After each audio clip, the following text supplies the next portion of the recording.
ओम शांति। आज की मुरली है 17 जून 2026 की। बाबा कहते मीठे बच्चे, सूर्यवंशी राज्य पद लेने के लिए अपना सब कुछ बाप पर स्वाहा करो। सूर्यवंशी राज्य पद अर्थात एयर कंडीशन टिकट। आज का प्रश्न, इस दुनिया में तुम बच्चों से अधिक खुश नसीब कोई भी नहीं, कैसे? उत्तर, तुम बच्चों के सम्मुख बेहद का बाप है, उनसे तुम्हें बेहद का वर्षा मिल रहा है। तुम इस समय बेहद बाप, टीचर और सतगुरु के बनकर उससे बेहद की प्राप्ति करते हो। दुनिया वाले तो उसे जानते भी नहीं, तो तुम्हारे जैसा खुश नसीब हो कैसे सकते? आज का गीत बड़ा खुश नसीब है। ओम शांति। ब्राह्मण कुलभूषण बच्चे जानते हैं कि अभी हम ब्राह्मण संप्रदाय के हैं, फिर देवी संप्रदाय बनेंगे। बच्चों को बाप बैठ समझाते हैं, जबकि बेहद का बाप सम्मुख है और उससे बेहद का वर्षा मिल रहा है। बाकी और क्या चाहिए? भक्ति मार्ग कब से चलता है यह कोई को पता नहीं है। भक्ति मार्ग वाले भक्त भगवान को अथवा ब्राइड ग्रूम को याद करते हैं, परंतु वंडर है कि उनको जानते नहीं। ऐसा कभी देखा कि सजनी साजन को न जाने? नहीं तो याद कर ही कैसे सकती? भगवान तो सबका बाप ठहरा। बच्चे बाप को याद करते हैं, परंतु पहचान बिगर याद करना सब व्यर्थ हो जाता है। इसलिए याद करने से कोई फायदा नहीं निकलता। याद करते कोई भी उस एम ऑब्जेक्ट को नहीं पाते। भगवान कौन है, उससे क्या मिलेगा, कुछ भी नहीं जानते।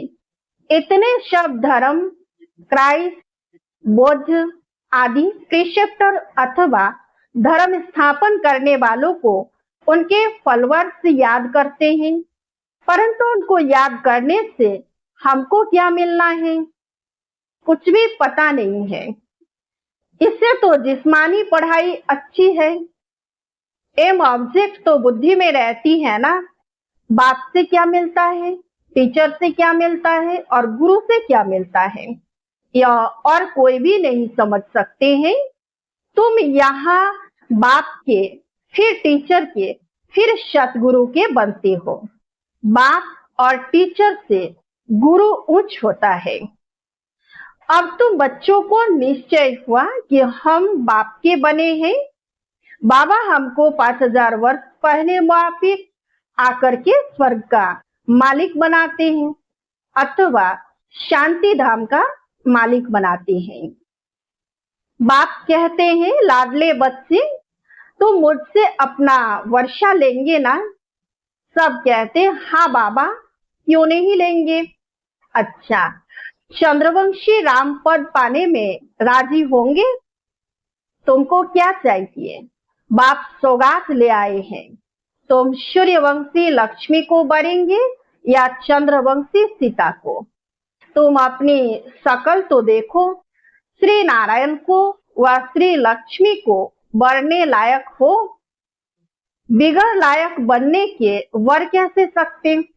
अब बाप बैठ समझाते हैं, हूबहू जैसे कल पहले समझाया था, फिर से समझा रहे हैं। तुम फिर से आकर वर्षा ले रहे हो। तुम्हारी एम ऑब्जेक्ट ही है बेहद के बाप से बेहद का वर्षा लेने के। वह है सूर्यवंशी राज्य पद, सेकंड ग्रेड है चंद्रवंशी। जैसे air condition first class, second class होते हैं ना, तो सतयुग की पूरी राजधानी एयर कंडीशन समझो। एयर कंडीशन से उच्च तो कुछ होता नहीं। फिर है फर्स्ट क्लास। तो अब बाप कहते हैं, तुम एयर कंडीशन का सूर्यवंशी राज्य लेंगे व चंद्रवंशी फर्स्ट क्लास का, उससे भी कम तो फिर सेकंड क्लास में नंबर वारिस बनो, फिर तुम पीछे पीछे आकर राज्य पाएंगे। नहीं तो थर्ड क्लास प्रजा, फिर उसमें भी टिकट रिजर्व होती है। First class reserve, second class reserve, नंबरवार दर्जे होते हैं ना। बाकी सुख तो वहां है ही, अलग अलग कंपार्टमेंट तो है ना। साहूकार आदमी टिकट लेंगे एयर कंडीशन की। तुम्हारे में साहूकार कौन बनते हैं? जो सब कुछ बाप को दे देते हैं। बाबा, यह सब कुछ आपका है। भारत में ही महिमा गाई हुई है, सौदागर, रत्नागर, जादूगर, यह महिमा है बाप की, न कि श्री कृष्ण की। श्री कृष्ण ने तो वर्षा लिया, सतयुग में प्रारब्ध पाई, वो भी बाबा का बना। प्रारब्ध कहाँ से तो पाई होगी ना। लक्ष्मी नारायण सतयुग में प्रारब्ध भोगते हैं। अब तुम बच्चे अच्छी रीति जानते हो, जरूर इन्होंने पास्ट में प्रारब्ध बनाई होगी ना। नेहरू की प्रारब्ध कितनी अच्छी थी, जरूर अच्छे कर्म किए थे। बिगर ताज भारत का बादशाह था। भारत की महिमा तो बहुत है। भारत जैसा उच्च देश कोई हो नहीं सकता। भारत परमपिता परमात्मा का बर्थ प्लेस है। यह राज कोई की बुद्धि में नहीं बैठता। परमात्मा ही सबको सुख शांति देते हैं। आधा कल्प के लिए भारत ही नंबर 1 तीर्थ स्थान है। परंतु ड्रामा अनुसार एक बाप को भूलने से सृष्टि की हालत कैसे हो गई है, इसलिए शिव बाबा फिर से आते हैं। निमित्त तो कोई बनते हैं ना। तो अब बाप कहते हैं, अशरीरी भव, अपने को आत्मा निश्चय करो। मैं आत्मा किसकी संतान हूँ यह कोई नहीं जानते। वंडर है ना। कहते भी है, ओ गॉड फादर रहम करो। शिव जयंती भी मनाते हैं, परंतु वह कब आए थे कोई को पता नहीं। और यह है 5000 वर्ष की बात। बाप ही आकर नई दुनिया सतयुग स्थापन करते हैं। सतयुग की आयु लाखों वर्ष तो है ही नहीं। तो घोर अंधियारा है ना। गीता का उपदेश कितने आकर सुनते हैं, परंतु न पढ़ाने वाले न पढ़ने वाले कुछ समझते हैं। बाप कितना सहज कर समझाते हैं, सिर्फ बाप को याद करो। गृहस्थ व्यवहार में रहते कमल फूल समान बनो। विष्णु को ही सब अलंकार दिए हैं, शंख भी दिया है, फूल भी दिया है। वास्तव में देवताओं को थोड़े ही दिया जाता है। यह कितनी गुह्य गंभीर बातें हैं। है ब्राह्मणों के अलंकार, परंतु ब्राह्मणों को कैसे देवे। आज ब्राह्मण है, कल शूद्र बन पड़ते हैं। ब्रह्मा कुमार ही शूद्र कुमार बन पड़ते। माया देरी नहीं करती। अगर कोई गफलत की, बाप की श्रीमत पर न चला, बुद्धि खराब हुई, माया अच्छी तरह चमाट मार मुंह फेर देती है। मनुष्य गुस्से में कहते हैं ना, थप्पड़ मार मुंह फेर दूंगा, तो माया भी ऐसी है। बाप को भूले और माया एक सेकंड में थप्पड़ मार मुंह फेर देती है। एक सेकंड में जीवन मुक्ति पाती है। माया सेकंड में जीवन मुक्ति खत्म कर देती है। कितने अच्छे अच्छे बच्चों को माया पकड़ लेती है। देखती है कहाँ गफलत में है तो झट थप्पड़ लगा देती है। बाप तो आकर पुरानी दुनिया से मुंह फिराते हैं। लौकिक बाप कोई गरीब होता है, पुरानी झोपड़ी में रहते हैं, फिर नया बनाते हैं, तो बच्चों की बुद्धि में बैठ जाता है, बस अब नया मकान तैयार होगा, हम जाकर बैठेंगे, यह पुराना तोड़ देंगे। अब बाप ने तुम्हारे लिए हथेली पर वही अथवा बैकुंठ चलाया है। कहते हैं लाडले बच्चे आत्माओं से बात करते हैं। इन आंखों द्वारा तुम बच्चों को देख रहे हैं। बात समझाते हैं मैं भी ड्रामा के बस हूँ। ऐसे नहीं ड्रामा के बिगड़ कुछ कर सकता हूँ। नहीं, बच्चे बीमार पड़ते हैं, ऐसे नहीं मैं ठीक कर दूंगा, ऑपरेशन करने से छुड़ा दूंगा। नहीं, कर्म भोग तो सबको भोगना ही है। तुम्हारे ऊपर तो बोझा बहुत है, क्योंकि तुम सबसे पुराने हो। शतु प्रधान से एकदम तमो प्रधान बने हो। अब तुम बच्चों को बाप मिला है तो बाप से वर्षा लेना चाहिए। तुम जानते हो कल्प कल्प ड्रामा अनुसार हम बाप से वर्षा लेते हैं। जो सूर्यवंशी चंद्रवंशी घराने के होंगे वह अवश्य आएंगे। जो देवता थे फिर शूद्र बन गए हैं, फिर वही ब्राह्मण बन देवी संप्रदाय बनेंगे। यह बातें बाप बिगर कोई समझा ना सके। बाप को तुम बच्चे कितने मीठे लगते हो। कहते हैं तुम वही कल्प पहले वाले मेरे बच्चे हो। मैं कल्प कल्प तुमको आकर पढ़ाता हूँ। कितनी वंडरफुल बातें हैं। निराकार भगवानो वाच, शरीर से वाच करेंगे ना।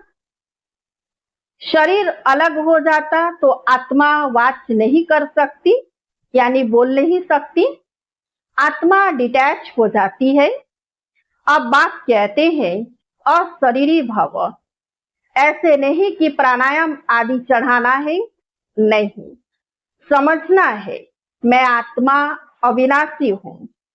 मेरी आत्मा में 84 जन्मों का पार्ट भरा हुआ है। बाप खुद कहते हैं मेरी आत्मा भी जो एक्ट करती है वह सब पार्ट भरा हुआ है। भक्ति मार्ग में वहां पार्ट चलता है, फिर ज्ञान मार्ग में यहाँ आकर ज्ञान देता हूँ। भक्ति मार्ग वालों को ज्ञान का पता ही नहीं है। कोई ने शराब पिया नहीं तो टेस्ट का कैसे पता हो। ज्ञान भी जब लेवे तब पता पड़े। ज्ञान से सदगति होती है तो जरूर ज्ञान सागर ही सदगति कर सकते हैं। बाप कहते हैं मैं सर्व का सदगति दाता हूँ। सर्वोदया लीडर है ना। कितने किस्म किस्म के हैं। वास्तव में तो सर्व पर दया करने वाला बाप है। बाप से कहते हैं हे भगवान रहम करो, तो सब पर रहम वो करते हैं। बाकी सब है हद के रहम करने वाले। बाप तो सारी दुनिया को सतो प्रधान बनाते हैं, उसमें तत्व भी सतो प्रधान बन जाते हैं। यह काम है ही परमात्मा का, तो सर्वोदया का अर्थ कितना बड़ा है। एकदम सब पर दया कर लेते हैं। स्वर्ग की स्थापना में कोई भी दुखी नहीं होती है। वहां नंबर 1 फर्नीचर वैभव आदि मिलते हैं। दुख देने वाले जानवर मक्खी आदि कोई नहीं होते। वहां भी बड़े आदमी के घर में कितनी सफाई रहती है। कभी तुम मक्खी नहीं देखेंगे, कोई मच्छर आदि घुस न सके। स्वर्ग में कोई की ताकत नहीं जो आ सके। गंध करने वाली कोई चीज होती नहीं। नेचुरल फूलों आदि की खुशबू रहती है। तुमको सूक्ष्म वतन में बाबा शुभिरस पिलाते हैं। अब सूक्ष्म वतन में तो कुछ भी है ही नहीं। यह सब साक्षात्कार है। बैकुंठ में कितने अच्छे अच्छे फूल बगीचे आदि होते हैं। सूक्ष्म वतन में थोड़े ही बगीचा रखा है। यह सब है साक्षात्कार। यहाँ बैठे हुए तुम साक्षात्कार करते हो। गीत भी बड़ा फर्स्ट क्लास है। तुम जानते हो हमको बाप मिला है, और क्या चाहिए। बेहद के बाप से बेहद का वर्षा लेते हैं तो बाप को याद करना चाहिए। बाप की मत मशहूर है, श्रीमत से हम श्रेष्ठ से श्रेष्ठ बनेंगे, बाकी है सबकी आसुरी मत। इसलिए वो जानते नहीं कि सतयुग में सदैव सुख था, लक्ष्मी नारायण का राज्य था। छोटेपन में वे ही राधे कृष्ण है, उनके चरित्र आदि कुछ है ही नहीं। स्वर्ग में तो सब बड़े बच्चे फर्स्ट क्लास होते हैं, चंचलता की कोई बात ही नहीं होती है। अच्छा, मीठे मीठे सिकिलधे बच्चों प्रति माता पिता बाप दादा का याद प्यार और गुड मॉर्निंग। रूहानी बाप की रूहानी बच्चों को नमस्ते। हम रूहानी बच्चों की रूहानी बाप दादा को याद प्यार और गुड मॉर्निंग, नमस्ते नमस्ते नमस्ते। धारणा के लिए मुख्य सार है। एक नंबर है, जब इस पुरानी दुनिया से मुंह फेर लिया तो फिर ऐसी कोई गफलत नहीं करनी है जो माया अपनी तरफ मुंह कर ले। श्रीमत की अवज्ञा नहीं करनी है, बाप से पूरा वर्षा लेना है। 2 नंबर, बाप पर अपना सब कुछ स्वाहा कर पक्का वारिस बन सतयुगी एयर कंडीशन की टिकट लेनी है। एम ऑब्जेक्ट को बुद्धि में रख पुरुषार्थ करना है। आज का वरदान,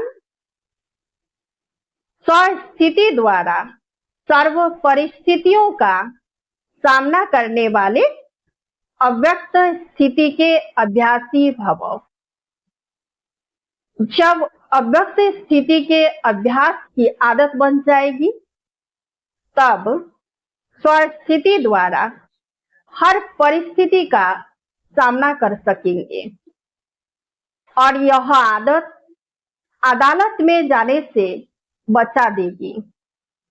इसलिए इस अभ्यास को जब नेचुरल और नेचर बनाओ तब नेचुरल कैलेमिटीज हो, क्योंकि जब सामना करने वाले स्वस्थिति से हर परिस्थिति को पार करने की शक्ति धारण कर लेंगे तब पर्दा खुलेगा। इसके लिए पुरानी आदतों से, पुराने संस्कारों से, पुरानी बातों से पूरा वैराग्य चाहिए। आज का स्लोगन, स्वयं को निमित्त कर्महार समझो तो किसी भी कार्य में थकावट नहीं हो सकती। स्वयं को निमित्त कर्महार समझो तो किसी भी कर्म में थकावट नहीं हो सकती। मातेश्वरी जी के अनमोल महावाक्य। मनुष्य लोक, देवलोक, भूत प्रेतों की दुनिया का विस्तार।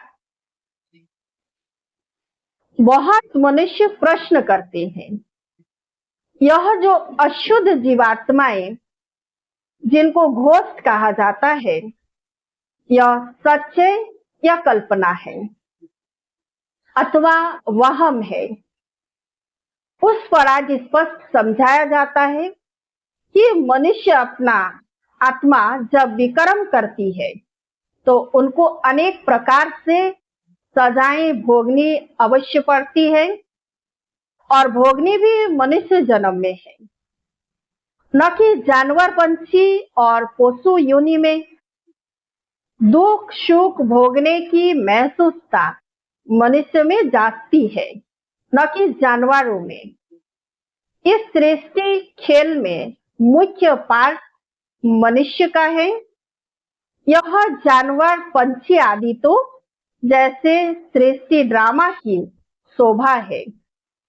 सारे कल्प के अंदर सतयुग आदि से कलयुग के अंत तक मनुष्य आत्माओं के 84 जन्म है।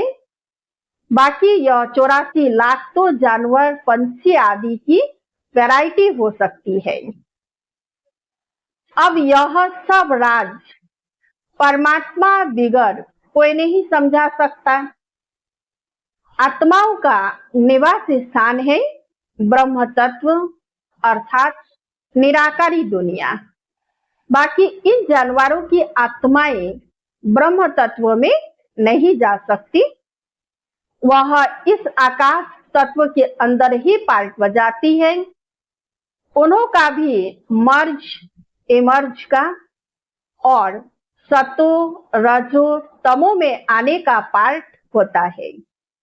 इसलिए प्रकृति के बहुत विस्तार में न जाकर पहले हम अपनी आत्मा का कल्याण करें अर्थात मन मना भव। अब आते हैं मनुष्य आत्मा पर। तो जो आत्माएं अशुद्ध कर्म करने से विकर्म बनती है, वो अपने अशुद्ध संस्कार अनुसार जन्म मरण के चक्कर में आए, आदि मध्य अंत अर्थात मरने के समय अपने किए हुए विकर्मों का साक्षात्कार पाए सूक्ष्म में सजा भोगती है। इस थोड़े समय में अनेक जन्मों का दुख महसूस होता है। फिर शरीर छोड़ जाकर गर्भ जेल में दुख भोगती है और फिर संस्कार अनुसार ऐसे माता पिता के पास जन्म ले, वहां भी अपने जीवन में सुख दुख भोगती है। इसको कहा जाता है आदि मध्य अंत। परंतु कोई कोई आत्मा को जल्दी शरीर नहीं मिलता है, वह आकारी रूप में इस आकाश तत्व के अंदर घोस्ट वन भटकती रहती है। यह भी एक सजा है अर्थात भोगना है। उस अशुद्ध जीव आत्मा के साथ किसी का हिसाब किताब होता है तो वो उनमें प्रवेश कर उनको दुख देते हैं अर्थात हिसाब किताब चुकतू कर फिर जाकर अपना शरीर धारण करती है। कोई जीव आत्मा तो जिसमें प्रवेश करती है उनको बहुत मारती भी है, बहुत कष्ट देती है, परंतु यह सब हिसाब किताब के अंदर भोगने का प्रकार है। जो भी सभी मनुष्य तन में ही सुख दुख महसूस होता है, यह तो आपको समझाया गया है कि जो आत्मा मुक्ति धाम से इस साकारी खेल में आती है वो बीच में वापस मुक्ति धाम में जा नहीं सकती, परंतु अपने किए हुए अशुद्ध शुद्ध कर्मों अनुसार संस्कार ले दुख सुख के चक्कर में आती है। सभी आत्माओं का पुनर्जन्म होता है, सिर्फ एक परमात्मा का नहीं होता है। अच्छा, अव्यक्त इशारे सदा हर्षित रहने के लिए अपने नेचर को सरल बनाओ, सहनशील बनो। बाप दादा को सबसे प्यारे साफ दिल वाले बच्चे हैं। साफ दिल वाला सदा बाप दादा के दिल तक नशीन है। वे वृत्ति में दृष्टि में बोल में संबंध संपर्क में सरल और स्पष्ट एक समान दिखाई देते हैं। सरलता की निशानी है दिल दिमाग बोल एक समान, दिल में एक बोल में दूसरा, यह सरलता की निशानी नहीं है। सरल स्वभाव वाले सदा निर्मांचित निरहंकारी निस्वार्थी होते हैं। वे सरल चित्त सरल वाणी सरल वृत्ति सरल दृष्टि वाले होते हैं। अच्छा, ओम शांति।